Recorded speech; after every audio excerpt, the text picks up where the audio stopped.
අයබෝවන් ඔයාලා මේ එකතු වෙලා ඉන්නේ අපේ D ගුණුවේ වර්ණවත් සංයෝග පිළිබඳව අපි කතා කරන දෙවැනි වීඩියෝ එකත් එක්ක. මේ වෙනකොටත් ඔයා අපේ පළවෙනි වීඩියෝ එක බලලා නැත්නම් මම පල්ලෙහා ඩිස්ක්‍රිප්ෂන් එකේ link එක දාලා තියෙනවා. අනිවාර්යෙන්ම ගිහිල්ලා ඒ වීඩියෝ එක බලලා මේ වීඩියෝ එකට අපිත් එක්ක එකතු වෙන්න. කලින් වීඩියෝ එකේ මම කතා කරේ විශේෂයෙන්ම මේ D ගුණුවේ කැටායන වලින් හදන වර්ණවත් සංයෝග, වර්ණවත් සංකීර්ණ සංයෝග. මෙන්න ජලයක හදපුවත් ඊට පස්සේ සාන්ද්‍ර HCl එක හදන සංකීර්ණ අයන සෙට් එකත් ඊට පස්සේ අපි කතා කරා ජලීය ඇමෝනියා නැත්නම් වැඩිපුර ජලීය ඇමෝනියා සමග හදන සංකීර්ණ අයන ගැන. අද අපි අපේ වීඩියෝ එකෙන් කතා කරන්න යන්නේ ජලීය සෝඩියම් හයිඩ්‍රොක්සයිඩ් සමග මේ D ගුණුවේ කැටායන සාධන අවක්ෂේප පිළිබඳව. මේ අවක්ෂේප ප්‍රධාන වශයෙන් කොටස් දෙකකට කැඩෙනවා. ඊට පස්සේ KCN නැත්නම් CN ඍණ කියන අයනයත් සමග D ගුණුවේ කැටායන සාධන වර්ණවත් සංකීර්ණ සංයෝග ගැනත් ඊළඟට අන්තිමේටම අපි කතා කරනවා තයෝසයනයිඩ් නැත්නම් SCN- කියන ඍණ අයනයත් සමග D ගුණුවේ කැටායන සාධන වර්ණවත් සංයෝග පිළිබඳව. එහෙනම් අද අපි අපේ වීඩියෝ එකට යමු. එහෙනම් අද වීඩියෝ එකේ මම මුලින්ම කතා කරන ටොපික් එක තමයි ජලීය සෝඩියම් හයිඩ්‍රොක්සයිඩ් සමග අවක්ෂේප හදන 3D කැටායන මොනවද කියන එක. කලින් වීඩියෝ එකේ මම කතා කරා මෙන්න මේ 3D මූලද්‍රව්‍ය සෙට් එකෙන් හදන කැටායන වලින් මේ ඔක්කොගෙම ජලයේ සමග සංගතංකය 6 වෙන විදිහට වර්ණවත් සංකීර්ණ සංයෝග හැදුවා. ඒගොල්ලෝ අවක්ෂේප නෙමෙයි, ඒගොල්ලෝ ද්‍රාවණ. අද අපි කතා කරන්න යන්නේ අවක්ෂේප. හැබැයි හදන්නේ ජලීය සෝඩියම් හයිඩ්‍රොක්සයිඩ් සමග OH- කියන අයනය සමග සම්බන්ධ වෙලා. අපි කලින් කරපු සංකීර්ණ සංයෝග සෙට් තුනක් කරා. ජලය සමගත්, සාන්ද්‍ර HCl සමගත්, ඇමෝනියා සමගත්. මේ තුනෙන්ම හැදුවේ වර්ණවත් සංකීර්ණ සංයෝග. ඒ තුනම හදන ඒවා ද්‍රාවණ උනේ. ඒගොල්ලෝ ද්‍රාවණ තත්ත්වවල තියෙන්නේ. හැබැයි ජලීය සෝඩියම් හයිඩ්‍රොක්සයිඩ් සමග මේ කැටායන වලින් හදන්නේ අවක්ෂේප සෙට් එකක්. අපි මුලින්ම කතා කරා ජලය සමග සංකීර්ණ සංයෝග හදද්දී මෙන්න මේ සෙට් එකම ජලය සමග සංකීර්ණ සංයෝග හැදුවා. සාන්ද්‍ර HCl සමග සංකීර්ණ සංයෝග හදන්න ආවේ මෙන්න මේ ක්‍රෝමියම්ගේ පල්ලෙහා කට්ටිය. එතෙන්ට සිංක් ආවේ නැහැ. එතන සංගතාංකේ 4 වෙනි විදිහට තමයි Cl ඍණ අයනය සම්බන්ධ කරගනිමින් මේගොල්ලෝ වර්ණවත් සංකීර්ණ සංයෝග හැදුවා. ඊළඟට ඇමෝනියා සමග සංකීර්ණ සංයෝග හදන්න ආවේ කොබෝල්ට් වලින් පස්සේ ඉන්න මෙන්න මේ කට්ටිය. අද අපි කතා කරන්න යන්නේ සෝඩියම් හයිඩ්‍රොක්සයිඩ් එක. හැබැයි මෙතන හදන්නේ අවක්ෂේප කීවා. මෙතන විශේෂත්වය වෙන්නේ කලින් වීඩියෝ එකේ මම කතා කරපු මෙන්න මේ වගේ හදපු ජලය සමග සංගතාංකය 6 වෙනි විදිහට හදපු සංකීර්ණ සංයෝගවල වර්ණ වලටම ළඟින් යන වර්ණ. බොහෝ විට සමානම වර්ණ. එකක විතරයි පොඩි වෙනසක් තියෙන්නේ. අනිත් ඔක්කොගේම සමාන වර්ණ තමයි දෙන්නේ. මෙන්න මෙයත් එක්ක සෝඩියම් හයිඩ්‍රොක්සයිඩ් එක්ක අවක්ෂේප හදද්දී. මුලින්ම අපි බලමු මොනවද අවක්ෂේප හදන කැටායන සෙට් එක කියලා. ජලීය සෝඩියම් හයිඩ්‍රොක්සයිඩ් අපි ටික ටික දාද්දී මෙන්න මේ ක්‍රෝමියම්ගෙන් පල්ලෙහා ඉන්න කට්ටිය අවක්ෂේප හදන්න පටන් ගන්නවා. අපි දිගටම ජලීය සෝඩියම් හයිඩ්‍රොක්සයිඩ් තව දුරටත් එකතු කරොත්, ඒ කියන්නේ වැඩිපුර ජලීය සෝඩියම් හයිඩ්‍රොක්සයිඩ් එකතු කරොත් මෙන්න මේ මැන්ගනස්ගෙන් පල්ලෙහා කට්ටිය හදනවා ස්ථීර අවක්ෂේප. ඒගොල්ලෝ තව දුරටත් සෝඩියම් හයිඩ්‍රොක්සයිඩ් එකතු කරා කියලා ඒගොල්ලෝ හදාගත් අවක්ෂේපෙ දිය කරගන්නේ නැහැ. තව දුරටත් අවක්ෂේපයේ විදිහටම තියෙනවා. අපි බලමු මොනවද ඒ කියලා. මුලින්ම මැන්ගනස් වලින් හදන Mn2+ අයනය ජලීය සෝඩියම් හයිඩ්‍රොක්සයිඩ් දාද්දී OH ඍණ අයන දෙකක් අරගෙන හදනවා මැන්ගනස් හයිඩ්‍රොක්සයිඩ් අවක්ෂේපය. ඊට පස්සේ ෆෙරස් වලින් හම්බ වෙන Fe2+ කියන අයනය. එයත් OH ඍණ අයන දෙකක් අරගෙන හදනවා ෆෙරස් හයිඩ්‍රොක්සයිඩ් කියන මෙන්න මේ අවක්ෂේපය. ඊට පස්සේ Fe3+ කියන මෙන්න මේ ෆෙරික් අයනය. එයත් OH ඍණ අයන දෙකක් අරගෙන හදනවා ෆෙරික් හයිඩ්‍රොක්සයිඩ් කියන අවක්ෂේපය. ඊළඟට කොබෝල්ට් 2+ මෙයත් මෙයා තුනක් ගන්නවා. OH ඍණ තුනක් ගන්නවා. cobalt 2+ OH ඍණ දෙකක් අරගෙන හදනවා cobalt hydroxide කියන මේ අවක්ෂේපය. මේ කට්ටියම අවක්ෂේප වෙනවා. cobalt වලට පස්සේ ඉන්නවා nickel 2+ එයත් OH ඍණ දෙකක් අරගෙන හදනවා nickel hydroxide කියන මෙන්න මේ අවක්ෂේපය. මීට අමතරව අය copper වලින් හදන copper 2+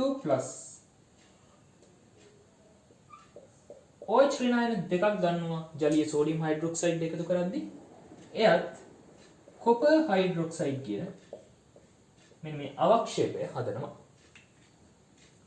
ඉතින් මෙන්න මේ සෙට් එක තමයි මෙන්න මේ 6 දෙනා තමයි වැඩිපුර ජලීය සෝඩියම් හයිඩ්‍රොක්සයිඩ් තුල ස්ථිර අවක්ෂේප ලබා දෙන D ගුණයේ කැටායන සෙට් එක.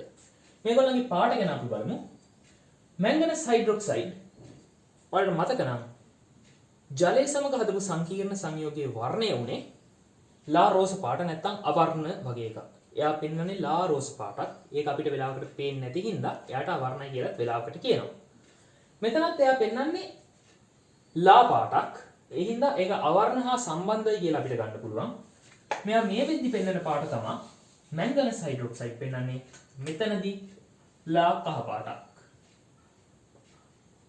එයා ලා කහ පාටක් තමයි පෙන්වන්නේ. මැංගනස් හයිඩ්‍රොක්සයිඩ් ලා කහ පාට පෙන්වනවා වගේ ෆෙරික් හයිඩ්‍රොක්සයිඩ් මෙතනදී හදන්නේ එයා ජලය සමග හදපු සංකීර්ණ සංයෝගයේ පාටම තමයි මෙතන පෙන්වන්නේ. එයා ජලය අණු 6ක් සමග හදපු සංකීර්ණ අයනයේ වර්ණය තමයි කොළ පාට. මෙතනත් එයා හදන්නේ කොළ පාට අවක්ෂේපයක්. ඊට පස්සේ Fe3+ තියෙනවා. Fe3+ ජලය සමග හදපු සංකීර්ණ සංයෝගයේ පාට උනේ දුඹුරු පාට නැත්නම් කහ දුඹුරු පාට කියලා කිව්වේ. මෙතනත් මෙයා හදන්නේ දුඹුරු පාට එක්කෙනෙක්. මෙයාට දුඹුරු කියද්දී අපි කියනවා මෙයාට සාමාන්‍ය රතු දුඹුරු පාටක් තියෙනවා කියලා. ඊට පස්සේ cobalt 2+ cobalt hydroxide කියන මෙන්න මේ අවක්ෂේපයේ පාට වෙන්නේ එයා cobalt 2+ ජලය සමග සංගතාංකය 6 වෙන විදිහට හදපු සංකීර්ණ අයනයේ වර්ණයම තමයි. එයා එතන හදුවේ ලා රෝස පාටක්. මෙතනත් මෙයා හදන්නේ ලා රෝස පාටක්. ඊට පස්සේ නිකල් 2+ එයා ජලය සමග හැදුවේ කොළ පාට එක්කෙනෙක්. මෙතනත් ඒ හින්දා මෙයා හදන්නේ කොළ පාට අවක්ෂේපයක්. ඊළඟට copper 2+ විතරයි ජලය සමග නිල් පාට සංකීර්ණ අයනයක් හැදුවේ. ඒ හින්දා මෙයා මෙතන හදන්නේ නිල් පාට අවක්ෂේපයක්. මෙන්න මේ අවක්ෂේප හය තමයි ජලීය සෝඩියම් හයිඩ්‍රොක්සයිඩ් වැඩිපුර එකතු කරද්දී අවක්ෂේප හදන්නේ. ඒ වගේ පාට කොහොමද වෙනස් වුනේ? මෙන්න මේ තියෙන කැටායන සෙට් එක ජලය සමග සංගතාංකය 6 වෙද්දී හදපු සංකීර්ණ සංයෝගවල වර්ණයම හෝ ඊට මෙන්න මේ මැංගනස් වල විතරයි පොඩ්ඩක් පාට වෙනස් වෙන්නේ. අනිත් ඔක්කොගේම සමාන පාට තියෙනවා. සමාන පාට හෝ ඊට ආසන්න වශයෙන් සමාන පාටක් තමයි මේගොල්ලෝ පෙන්වන්නේ. දැන් අපි මෙතෙක් කතා කරපු අවක්ෂේප සෙට් එකට අමතරව තව අවක්ෂේප දෙකක් තියෙනවා ජලීය සෝඩියම් හයිඩ්‍රොක්සයිඩ් එක අවක්ෂේප ලබා දෙන. ඒගොල්ලෝ ජලීය සෝඩියම් හයිඩ්‍රොක්සයිඩ් එක අවක්ෂේප ලබා දෙනවා. හැබැයි වැඩිපුර ජලීය සෝඩියම් හයිඩ්‍රොක්සයිඩ් එකතු කරද්දී ඒගොල්ලෝ දිය වෙලා යනවා. එහෙම දෙන්නෙක් ඉන්නවා D ගුණය තුල. පළවෙනි එක තමයි Cr3+ වලින් හදන chromic hydroxide. මෙයා OH ඍණ තුනක් අරගෙන ජලීය සෝඩියම් හයිඩ්‍රොක්සයිඩ් ටික එකතු කරගෙන යද්දී Cr3+ අයන OH ඍණ තුනක් සම්බන්ධ කරගමින් හදනවා chromic hydroxide කියන මෙන්න මේ කොළ පාට අවක්ෂේපය. මෙයා කොළ පාට එක්කෙනෙක්. මේ අවක්ෂේපයට තවදුරටත් ජලීය සෝඩියම් හයිඩ්‍රොක්සයිඩ් එකතු කරොත්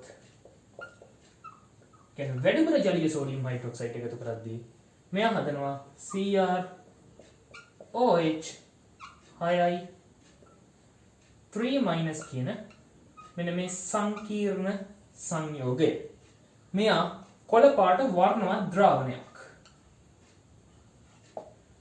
එතකොට ජලීය සෝඩියම් හයිඩ්‍රොක්සයිඩ් එක අවක්ෂේපය හදලා වැඩිපුර ජලීය සෝඩියම් හයිඩ්‍රොක්සයිඩ් එකතු කරද්දී කලින් 6 දෙනා දිය නොවුනට ක්‍රෝමික් හයිඩ්‍රොක්සයිඩ් දිය වෙලා මෙන්න මේ කොළ පාට සංකීර්ණ සංයෝගය හදනවා.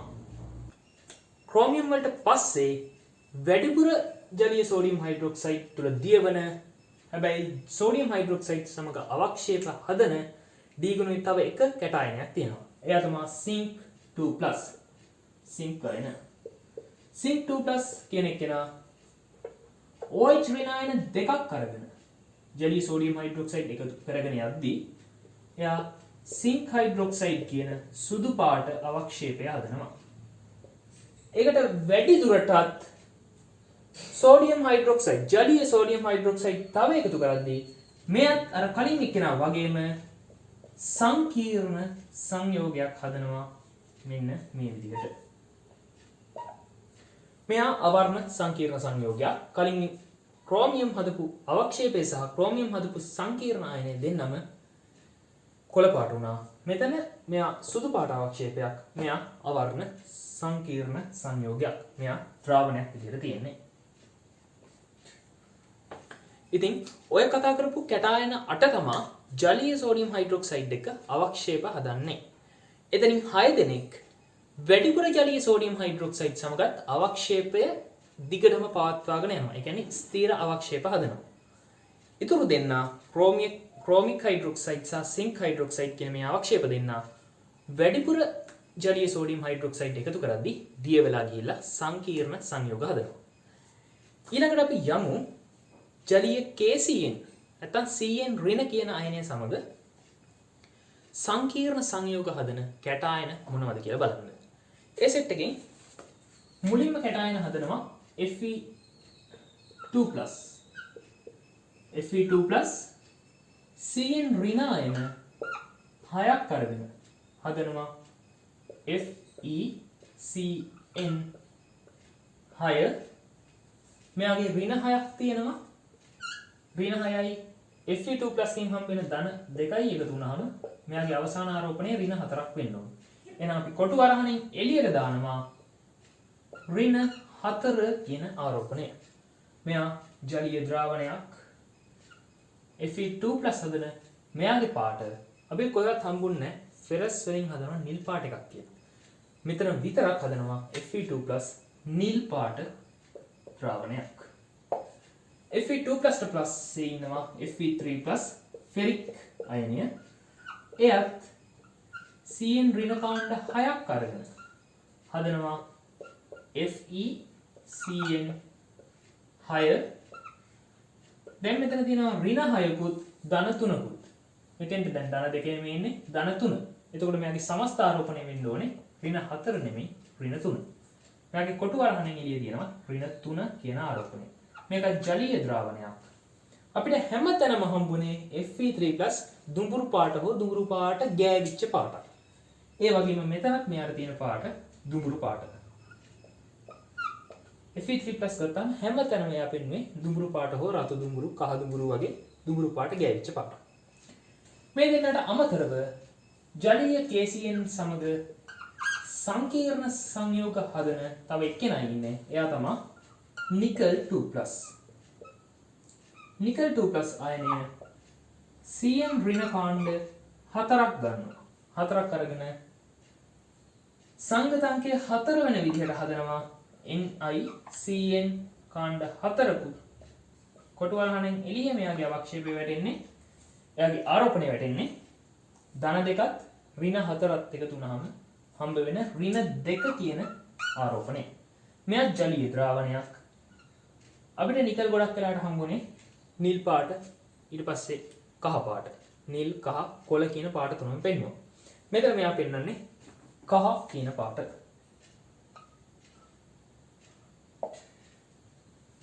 මෙන්න මේ තුන් දෙනා තමයි ජලීය KCN සමග සංකීර්ණ සංයෝග හදලා වර්ණවත් ද්‍රාවණ පෙන්වන්නේ.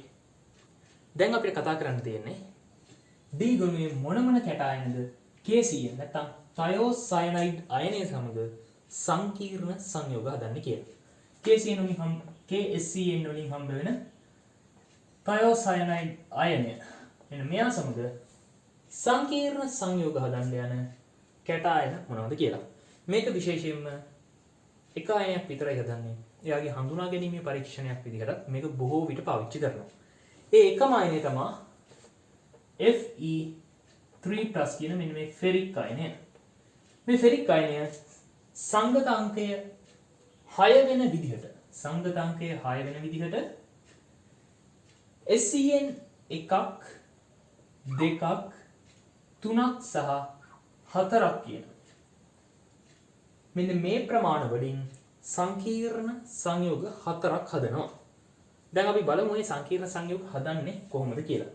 මුලින්ම ෆෙරික් අයනයක්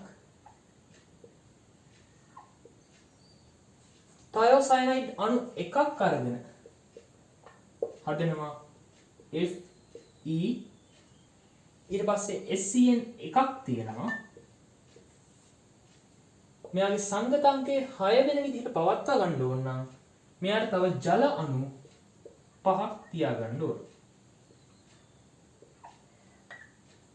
සමස්ත සංගතාංකය 6 වෙන්න නම් SEN එකකුත් ඉතුරු 6 පිරෙන්න ඕන. ඉතුරු 5 දෙනා ජල අණු විදිහට අරගන්නවා. එතකොට මෙයාගේ ආරෝපණය කරද්දී මෙතන ධන 3ක් තියෙනවා.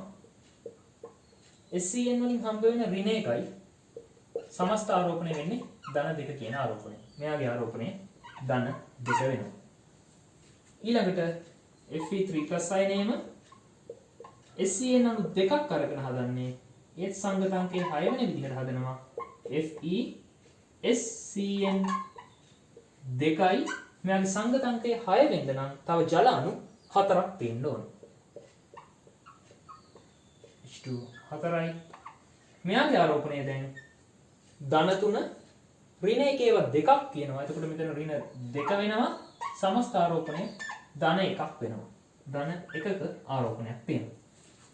ඊළඟට Fe3+ අයත් SEN අණු 3ක් එක්ක සංගතාංකයේ 6 වෙන විදිහට සංකීර්ණ සංයෝගය හදනවා. මෙතන 3යි දැන් ජල අණු ඕනේ පුරවන්න 3 දෙනෙක්. එතකොට සමස්ත ආරෝපණය ගත්තාම Fe3+ කියන ධන 3ක් හම්බ වෙනවා. SEN ඍණ එකේවත් 3ක් ඉන්නවා. ධන 3ට ඍණ 3 කැපිලා යනවා. H2O කියන්නේ උදාසීන ලිගාණ්ඩයක්. එතකොට මෙයාගේ ආරෝපණයක් මෙතන නැහැ.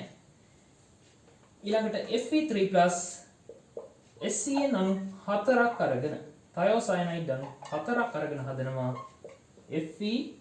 FeSCN 4යි H2O අණු ජල අණු 2ක්. මෙයාගේ ආරෝපණය වෙන්නේ Fe3+ වලින් හම්බ වෙන ධන 3යි SEN වලින් හම්බ වෙනවා ඍණ එකේවා 4ක්. එතකොට මෙයාගේ සමස්ත ආරෝපණය වෙන්නේ ධන 3යි ඍණ 4යි ඍණ 1 කියන සමස්ත ආරෝපණයක් තමයි එළියෙන් තියෙන්නේ. මෙයාගේ ඍණ 1 කියලා ආරෝපණයක් තියෙනවා. මේ හතරම රතු පාට ද්‍රාවණ වෙනවා. තද රතු පාට ද්‍රාවණ. තද රතු. මේ සෙට් එකම තද රතු පාට සංකීර්ණ සංයෝග හදනවා. මේක විශේෂයෙන්ම Fe3+ හඳුනා ගැනීමේ පරීක්ෂණයක් විදිහට ගොඩක් වෙලාවට පාවිච්චි කරනවා. එහෙනම් මෙතනින් අපේ D ගුණයේ වර්ණවත් සංකීර්ණ සංයෝග පිළිබඳව අපි කතා කරපු වීඩියෝ දෙක ඉවර වෙනවා. මුලින්ම අපි කතා කරා ජලය සමග හදන සංකීර්ණ සංයෝග ගැන. ඊට පස්සේ අපි කතා කරා සාන්ද්‍ර HCl සමග. ඊට පස්සේ ඇමෝනියා එක්ක කතා කරා. ඊට පස්සේ අද කතා කරා ජලීය සෝඩියම් හයිඩ්‍රොක්සයිඩ් සමග අවක්ෂේප හදන ඒවා. ඒක අපි කොටස් දෙකකට බෙදුවා.